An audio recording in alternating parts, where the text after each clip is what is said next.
Thank you for tuning in to Rare Garage Auto. Today we're going to do a walkthrough of this 1993 Nissan Gloria Gran Turismo Ultima. So this is the top of the line trim package. This has a 3-liter dual overhead cam V6 single turbo.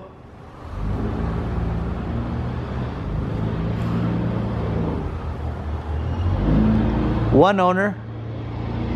71,000 miles. I'm sorry, 71,000 kilometers. About 44,000 miles. As you see here, it has the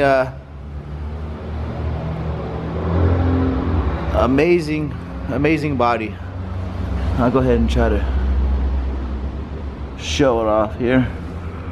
I'll go ahead and do a quick walkthrough.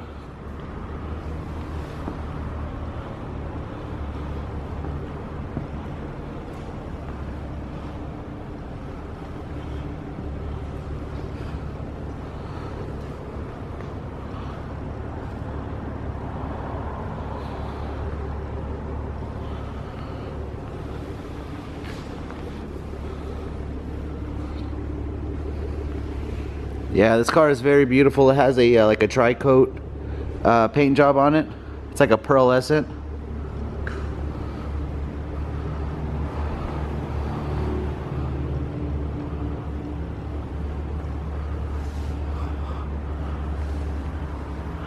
And so what's different about this model compared to the other models, as you see, is this one's just a little bit more aggressive.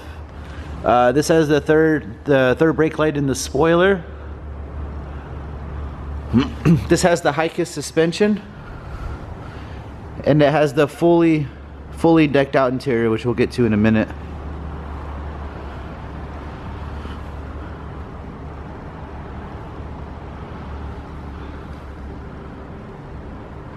These are 2-piece forged wheels.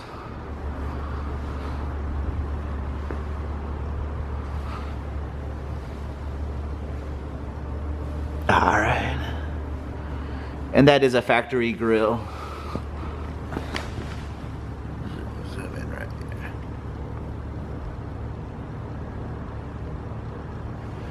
Yeah, so very cool.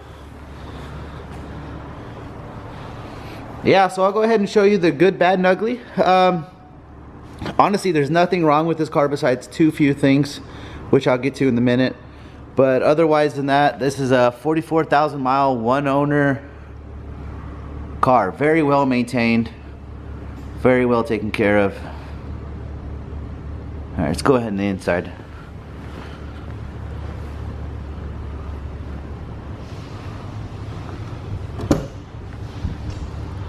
This has the factory rain guards.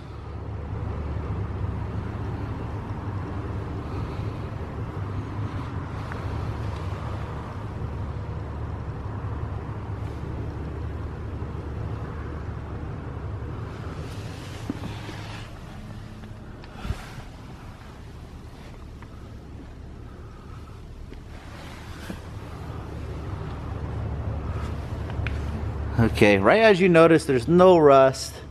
It's a very clean, well-maintained car. Here's some service records. Looks like the sticker's trying to fall off on us on there, but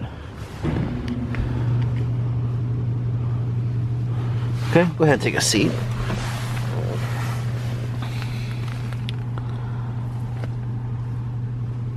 So your standard power button or snow.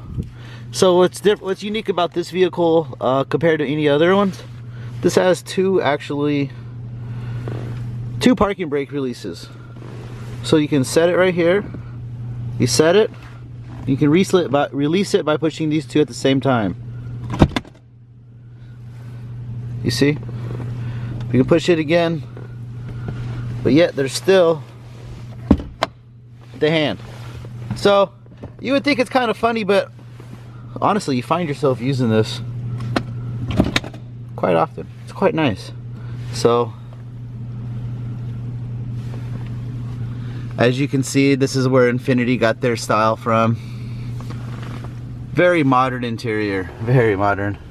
So here's the seat controls. They're actually on the door, kind of like a Mercedes or something. little tweeter, analog clock,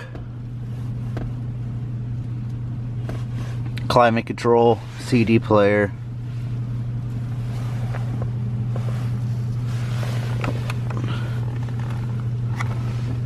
Right here's a box for your power antenna.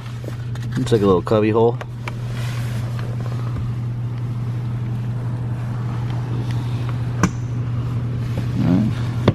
Very well lit.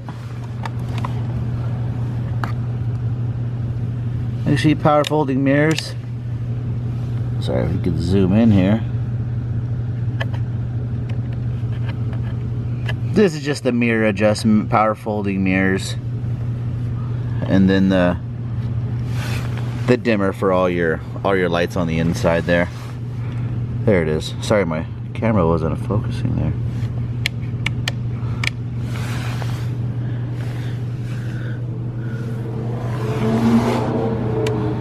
Yeah. Business card holder.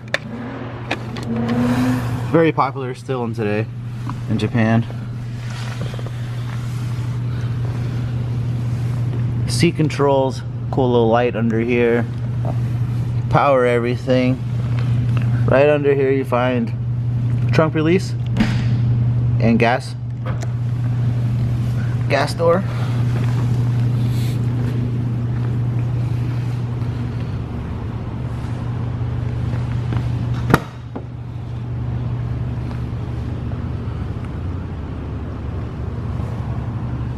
Very clean, very modern. And what I forgot to mention is when you're actually driving, when you're sitting there driving and you go to turn to switch lanes, this may sound kind of weird or cheesy, but this little indation right here and this small B pillar and this huge window, it's pretty cool looking, because there is like literally a huge field of vision. And so, oh yeah, I forgot to show you this. So as you're the driver and you're driving, you could adjust this seat forward. You could adjust the seat however you like to let the person in the back in. So it's a power sweet switch.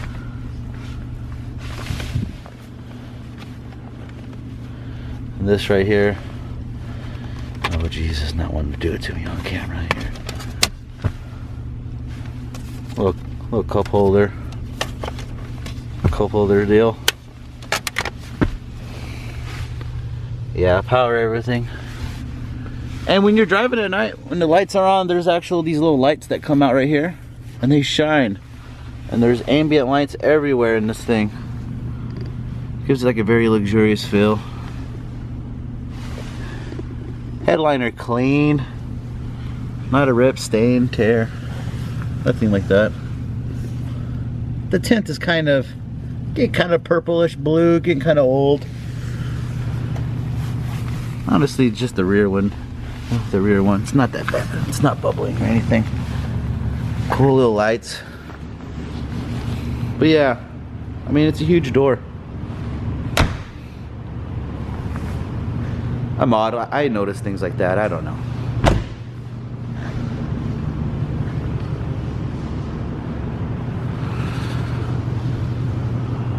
So we'll go ahead and pop the hood, turn her on, and pop the trunk. You know.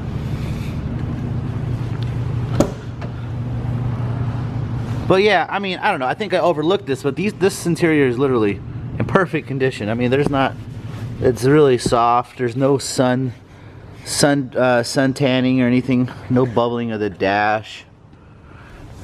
I mean, their steering wheels and brand new. It's got this fancy floor mat that's just kind of not really presentable to be on film, to be honest with you, but this is live. So yeah, this interior is immaculate. Let me pull this down. I feel like I just kind of rushed through this here. So, storage compartment. And I'll show you what's in the front one here. It's just a bunch of what the original owner had. We just kind of left it in there to kind of keep it keep it personal. Looks like the original sales guy. The lug nut, the microfiber that came with. Lug nut keys.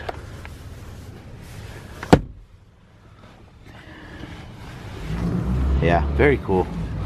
So we'll go ahead and turn her on. Pop the hood.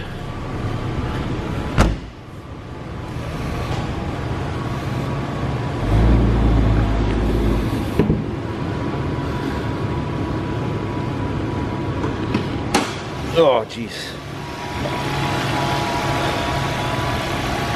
Okay, yeah, very cool, very clean.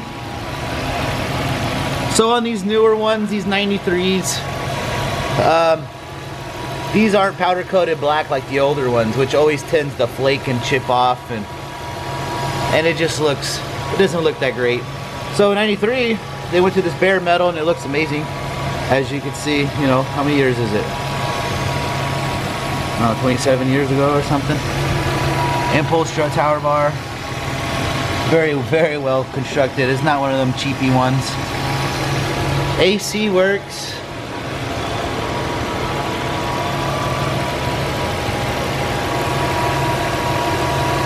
Dual throttle body. Single turbo. Twin cam. Very cool.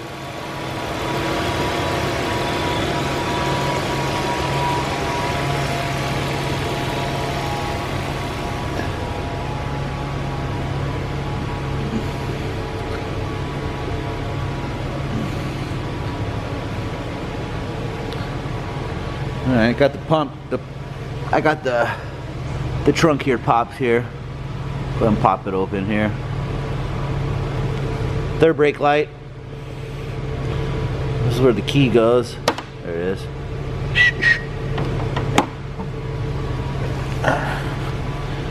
Humongous trunk. Humongous trunk. I got a microfiber in here. Let me get that out of here. Yeah, humongous trunk.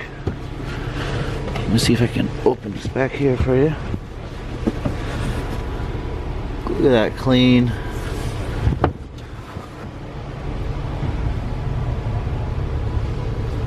No rust, no damage, no water. Humongous trunk. I mean, I don't know if this shows up on camera, but this thing's humongous.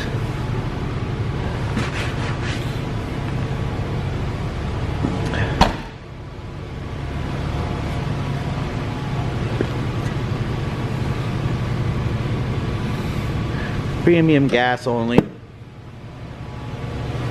I think I've been showing you the driver's side a lot. Let me see if there's anything I'm missing here. Power antenna, which still works.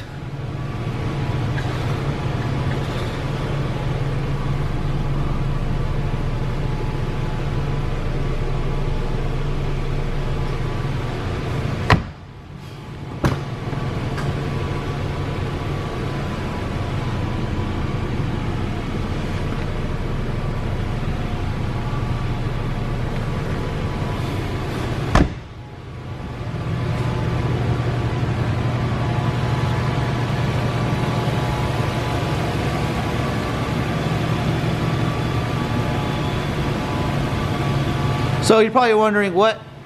This is such a great thing. I mean, what possibly? What's the negatives? Well, there are some. I'll show you.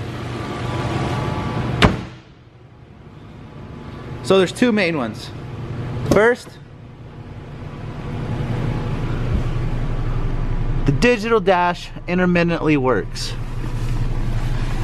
Now it turns on, and it turns on after the car's been warmed up and been driving for a while with the heater on.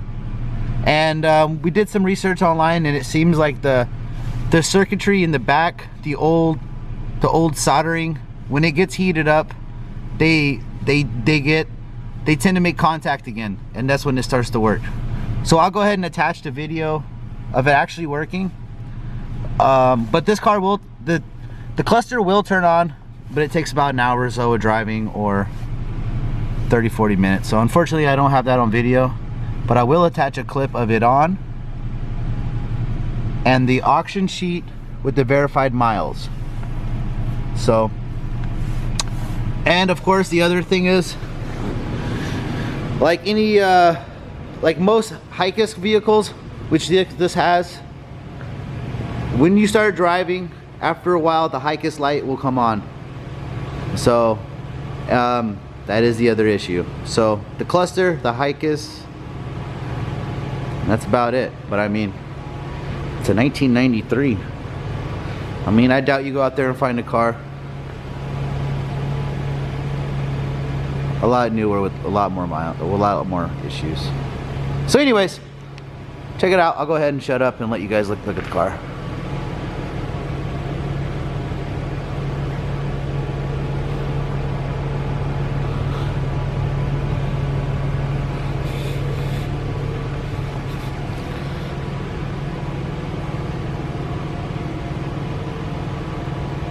Shut that